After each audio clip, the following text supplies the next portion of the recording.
राधे कृष्ण भक्तों, आइए वट सावित्री व्रत कथा प्रारंभ करते हैं। एक समय मध्य देश में अश्वपति नाम का राजा राज करता था। वह अत्यंत ही दयालु एवं धार्मिक प्रवृत्ति का था, लेकिन उसके कोई संतान नहीं थी। उन्होंने ज्योतिषियों की सलाह पर संतान प्राप्ति के लिए यज्ञ किया, जिसके बाद उनके यहाँ एक सुंदर कन्या ने जन्म लिया, जिसका नाम सावित्री रखा। जब सावित्री बड़ी हुई तो उसने विवाह के लिए सत्यवान नाम के नव युवक को चुना। जब यह बात देवऋषि नारद को पता चली तो उन्होंने सावित्री के पिता अश्वपति को बताया कि जिस सत्यवान से सावित्री विवाह करने जा रही है उसकी आयु बहुत कम है, ऐसे में उसे कोई दूसरा वर चुनना चाहिए। नारद मुनि से यह बात पता चलने की राजा अश्वपति ने सावित्री को बहुत समझाने का प्रयास किया, लेकिन सावित्री ने यह तर्क देते हुए अपनी बात पर अड़ी रही कि हिंदू स्त्रियां वर के रूप में केवल एक ही बार किसी पुरुष को चुनती हैं। इसके बाद राजा अश्वपति ने सावित्री का विवाह सत्यवान के साथ कर दिया। सत्यवान के पिता का नाम द्युम्नसेन था, जिनका राजपाट छिन चुका था। सत्यवान के माता और पिता दोनों ही दृष्टि से भी जा चुके थे और वे वन में रहा करते थे। विवाह के बाद सावित्री भी अपने पति के साथ वन में रहकर अपने पति के साथ सास ससुर की सेवा करने लगी। कुछ दिनों बाद नारद मुनि सावित्री के पास आए और उसे बताया कि अब सत्यवान की मृत्यु का समय आ गया है। जब यह बात सावित्री को पता चली तो उसने अपने पति की लंबी आयु की प्राप्ति के लिए उपवास करना प्रारंभ कर दिया।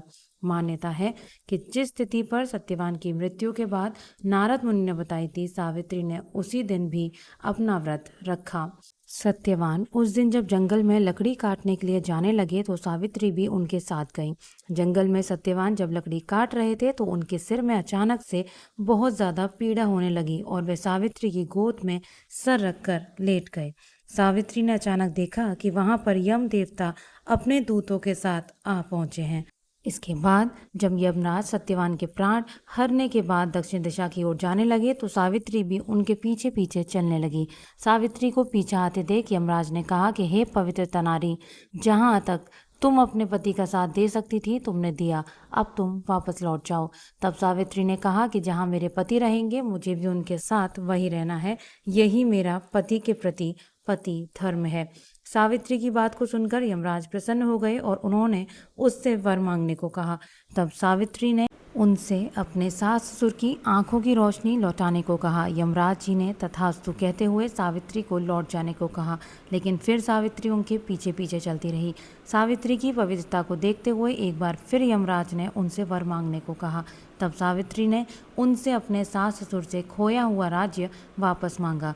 यमराज ने तथास्तु कहते हुए उनकी यह मनोकामना भी पूरी कर दी, लेकिन सावित्री फिर भी यम देवता के पीछे पीछे चलती रही। सावित्री के द्वारा पतिव्रत धर्म को निभाता देख एक बार फिर यमराज ने सावित्री से वर मांगने को कहा। तब उसने बोला, मैं सत्यवान के 100 पुत्रों की मां बनना चाहती हूँ। यमराज ने सावित्री की पवित्रता को देखते हुए यह वरदान भी दे दिया और सत्यवान के प्राण वापस लौटा दिए। इस प्रकार सावित्री ने न सिर्फ अपने पति के प्राण बल्कि अपने सास ससुर की दृष्टि और राज्य को भी वापस दिलवा दिया।